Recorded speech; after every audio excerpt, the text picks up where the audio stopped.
ఇప్పుడు వాడి పేరేంటి యూబీ బీర్ తయారు చేసేది అక్కడ శ్రీకాకుళంలో కదా, మొన్న ఆయన ఈశ్వరి గారిని మనం ఇంటర్వ్యూ కూడా చేశాం కదా. కాబట్టి మన దగ్గర ఉన్న వాటిని చెప్పుకోండి, ప్రచారం చేయండి.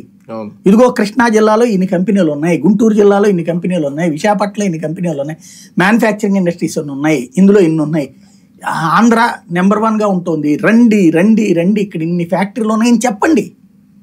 లేదు ఆయన ఫ్యాక్టరీలు నాశనం చేశాడు నేను వస్తే తెస్తాను, ఆయన ఫ్యాక్టరీలు నాశనం చేశాడు నేను వస్తే తెస్తాను, నన్ను చూస్తే వస్తాను, ఇదొద్దు.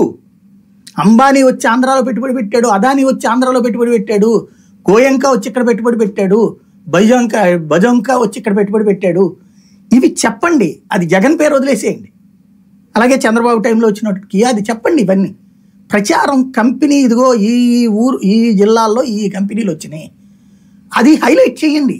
రాష్ట్ర వ్యాప్తంగా హైలైట్ కావాల్సింది ఇన్ని ఇండస్ట్రీస్ వచ్చినాయి. సరే పార్టీల పరంగా మీరు కొట్టుకోండి, ఈ ఇయర్లో వచ్చిందంటే బాబు గారి వల్ల, ఈ ఇయర్లో వచ్చిందంటే జగన్ వల్ల అని చెప్పుకోండి మీరు ఇండివిజువల్గా. బట్ టోటల్గా పత్రికల్లో కానీ సోషల్ మీడియా కానీ ఆంధ్రాలో ఇన్ని ఇండస్ట్రీస్ ఉన్నాయి, ఇండస్ట్రీ ఫ్రెండ్లీ స్టేటు అని చెప్పండి.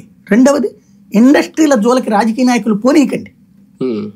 ఇండస్ట్రీ పెడితే ఇప్పుడు రైస్ మిల్లుల వాళ్ళ దగ్గరికి వెళ్ళి వాళ్ళని ఏడిపించుకుదంటున్నారు, మైనింగ్కి సంబంధించినటువంటి ఇండస్ట్రీస్ వాళ్ళని ఏడిపించుకుదంటున్నారు.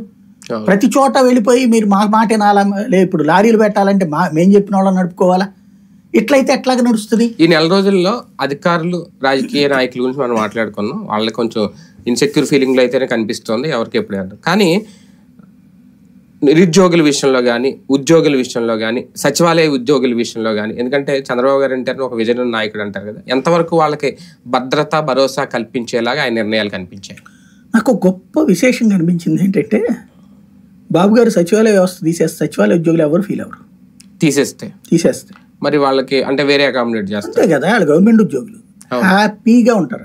కానీ సచివాలయాలు ఉండవు, ఆ వ్యవస్థ పని జనాలకి చేసే పని వాళ్ళకైతే ఫీల్ అవ్వరు, వాళ్ళు ఎవరు ఎదురు తిరిగేందుకు సిద్ధంగా లేరు. ఇంకా ఒక రకంగా హ్యాపీ. ఎందుకంటే ఇప్పుడు దాంట్లో నేను కొంతమందితో మాట్లాడతా, వెల్ఫేర్ అసిస్టెంట్, డిజిటల్ అసిస్టెంట్లు, వీళ్ళు చెప్పేది ఏంటంటే అసలు పొద్దు నుండి రాత్రి దాకా మాకు చచ్చిపోయే వాళ్ళం, రాజకీయ ఒత్తిడిలో ఒక పక్కన, గ్రౌండ్లో పబ్లిక్ ప్రెషర్.